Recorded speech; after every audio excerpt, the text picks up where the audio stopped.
ready. So let's see. It's early in the morning, about 5:58, and I was wondering about a lot of things like.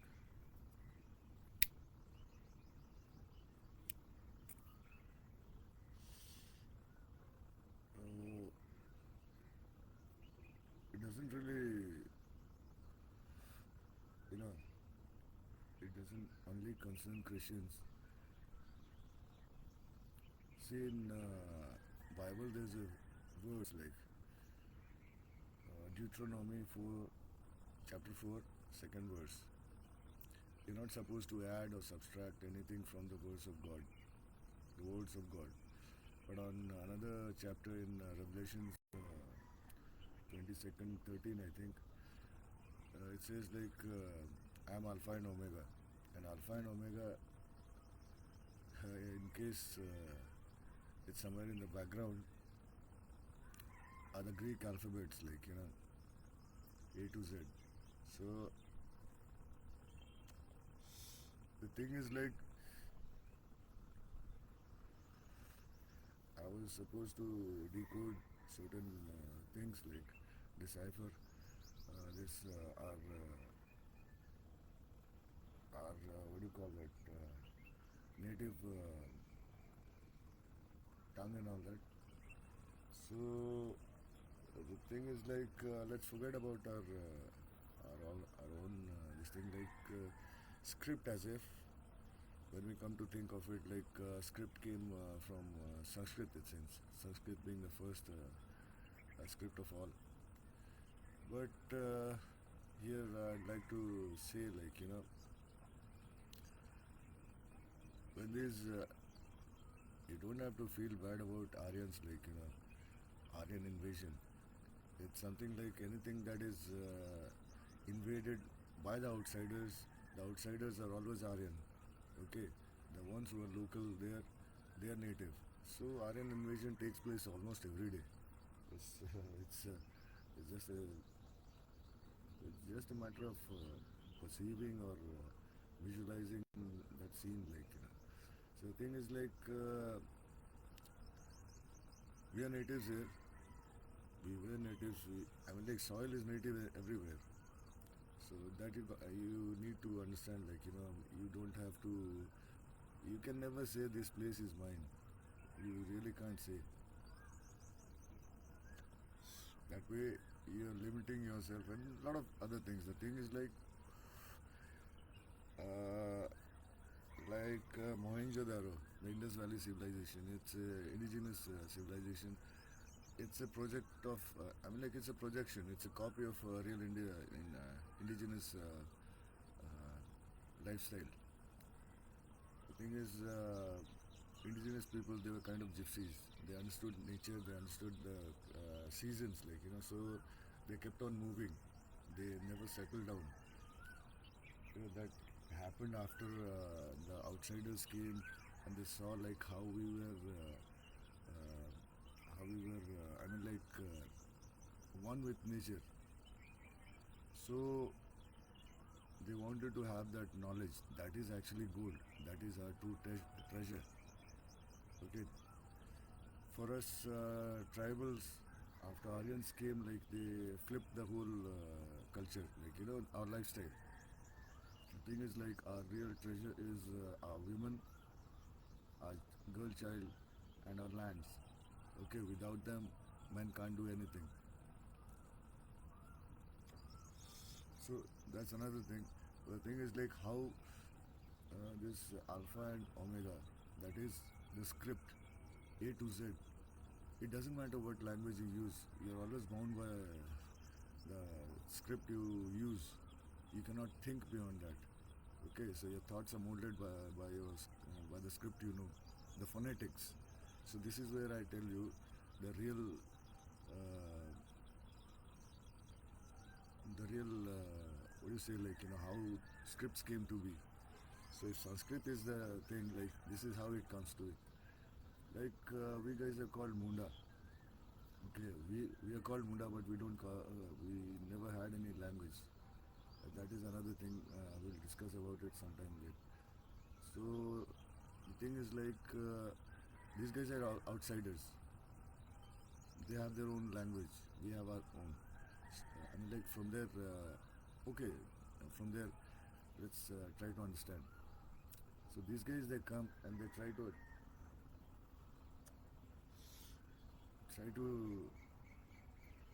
you know learn how we can survive without technology, without any you know without any external things like that is idolatry if you must understand through the lens of Christianity. As long as your thoughts are inside your head, uh, and you do not speak, they are pure and innocent. But the moment transform them into words, they become idols. Like you can understand that. So what happens is like these guys come to our people and they ask like, how do you do this? But they cannot understand. So they try to create a medium so that they can interact. So these guys, they see like we mostly make primordial sounds like, okay, it's a primordial language. We call it native language or something like that. In Hindi, we call it Adi Bhasha. Okay. So how it happens? It's not Hindi is not ours. So these guys they realize like it's wind energy they're using to communicate. So now try to listen carefully. If you've ever tried to listen to your breath, it's like it's that sound is there now. So that's there. So they called it swans in Sanskrit. They call it swans in Hindi, and they call it sans. So the thing is created by air. So Sanskrit सांसों के द्वारा कृत किया हुआ मतलब क्रिया is that thing made out of breath, that is Sanskrit. Okay, so now whatever they interacted, so according to Sanskrit they tried to make shapes out of however they could identify. Okay, so that's how the alphabets came to be, that's how the script came to be, and that's when you got bound. You're not actually supposed to use words. Okay, that's where the whole what do you call that? Human world will get you know con- it will be a surprise for you. I think you know it already. A to Z. From Bible's point of view, I say this because I've been studying it for quite a while. Like because my mother was, you know, you can say a religious person, while she was outcast by the whole church. Nobody stood for her. That's another thing. We forget about that. It's gone. What's gone is gone. So the thing is like uh, the church. Thing is like every time. See, it said like you're not supposed to add or subtract, but they didn't say like you're not supposed to shuffle like cards. Like you can shuffle everything. You're not adding or subtracting. You're not adding any alphabets to the already created script. So whatever you write, whatever you speak, whatever story you tell, it's going to be a Bible. Either it's science, you write a thesis, you write a research, or whatever you do, whatever you write, it becomes a Bible. You're not changing the alphabets, you're not changing the phonetics, you're not changing the what do you call it, do re mi fa sol la ti do. There are 7 of them, right? Tunes, chords. There are 7 chords. You're not changing them. So whatever you write, it becomes a Bible. It becomes a holy book, like. But here's the flip.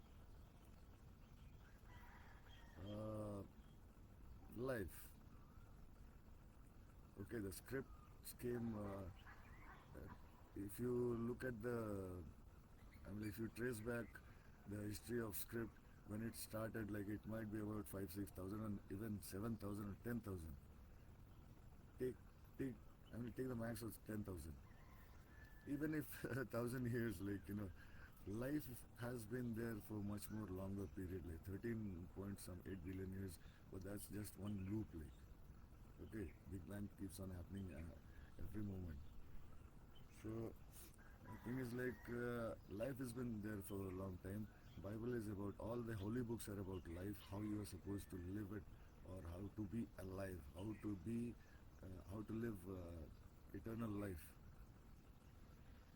So life has been there much before than the scripts came. So if you're reading a holy book and saying like this is the right thing, you're mistaken.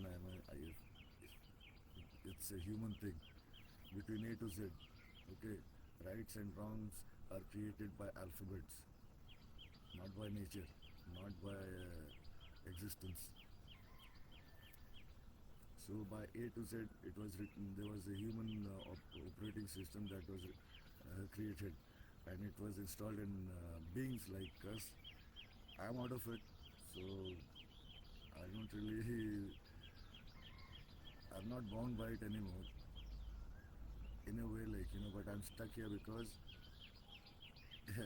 we are all interconnected. So the thing is like since script was created, since that medium was created to communicate, we lost everything. We lost everything. We say we lose our humanity. Humans means knowledge. Knowledge means pride. Okay. So that's it. Like, and the thing is like, since the medium was created to communicate, the kind of scripts on, not the primordial one. So the moment you started speaking, we have made words, made scripts and all that.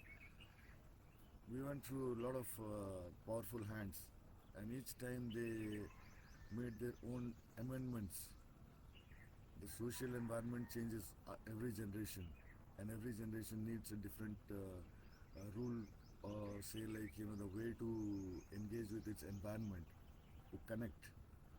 Okay, your environment is projection of your thoughts. Your thoughts are so powerful.